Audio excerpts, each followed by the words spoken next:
Hey Psych2Goers, welcome back. Why did this happen? Whether you saw it coming or not, the feeling is the same. You're shattered. You feel like your heart is broken into multiple pieces. Life dishes out many unforeseen heartbreaks. Though the experiences may be similar, every hurt is personal. Traumatic events from your past can leave you wounded. Over time, they take shape of an emotional wound itself. Like a physical wound, it's always in your awareness. You're protective and sensitive to anything that might re-injure it. And the same sensitivity often makes you even more vulnerable. Here are 7 signs of an emotional wound. Let's all learn together, shall we? Number 1, you cry easily over small things. Do you shed emotional tears along with the fictional character you're reading? Is there such thing as crying too often or too much? Some people cry while reading a sad book or watching videos of baby animals, while others cry only at funerals. If you've ever had tears well up in a meeting or wept out loud in a movie theater, you may have wondered if it's normal. It is found that women cry on average 5.3 times per month, and men cry an average of 1.3 times per month. Tearfulness is commonly associated with depression and anxiety. This emotional state perpetuates when you've been emotionally hurt in the past, consciously or subconsciously. As a result, even the mere hint of anything that arouses emotions can cause tears to flow. Number 2, you lose interest in the things you used to enjoy. At some point in their life, most people would lose interest in things that used to excite them. Emotional hurt, however, takes this loss to its limits. It becomes impossible to draw enjoyment from things that once elicited excitement. Your emotional hurt makes even pleasure seem like a task. Your world is drenched in gray, and you don't seem to have the strength it takes to lift the paintbrush. Number 3, you get annoyed easily by people's behaviors.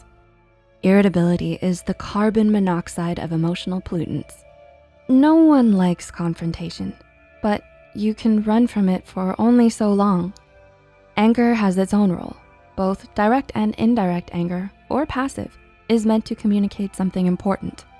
What you really want is to connect and be heard. But when anger is involved, the result is often just the opposite. Aggression in any form is the biggest hindrance to emotionally intelligent communication. People often think passive-aggressive communication is somehow better or nicer. It's not.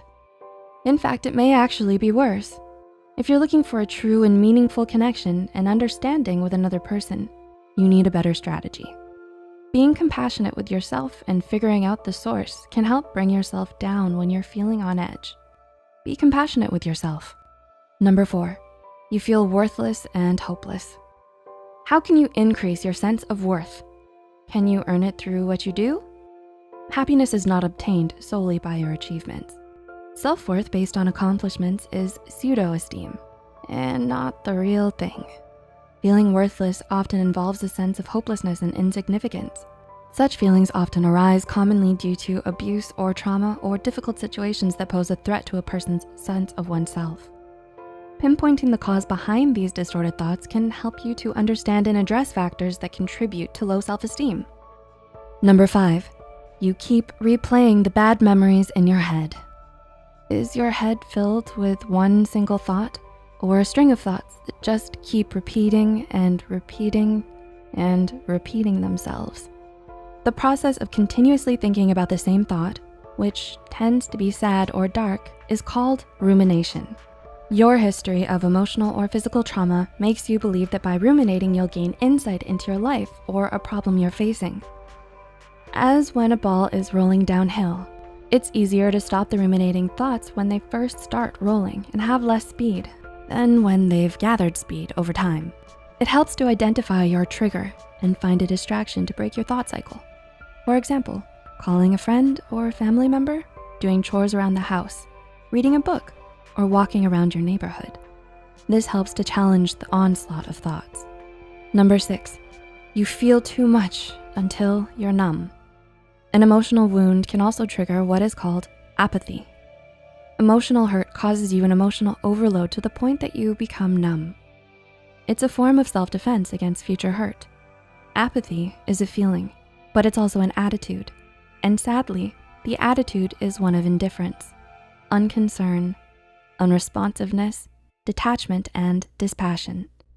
Emotional hurt saps you of so much energy that you feel listless, almost too paralyzed to act, and certainly without the will to do so.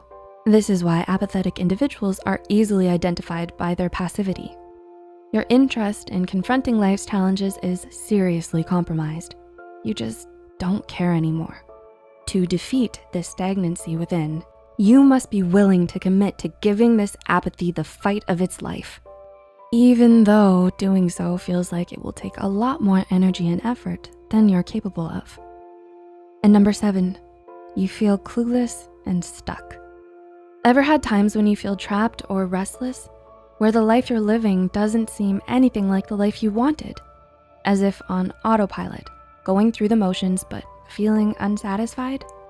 Your instincts are to shake it up, change your job, or go on that vacation. But that provides only a temporary, not permanent solution.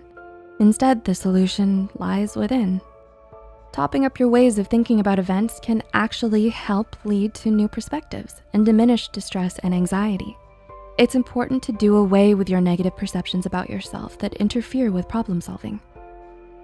If you found this video helpful, be sure to hit the like button and share it with those out there who need to hear this. Don't forget to subscribe to Psych2Go and hit the notification bell for more new videos. And as always, thanks for watching.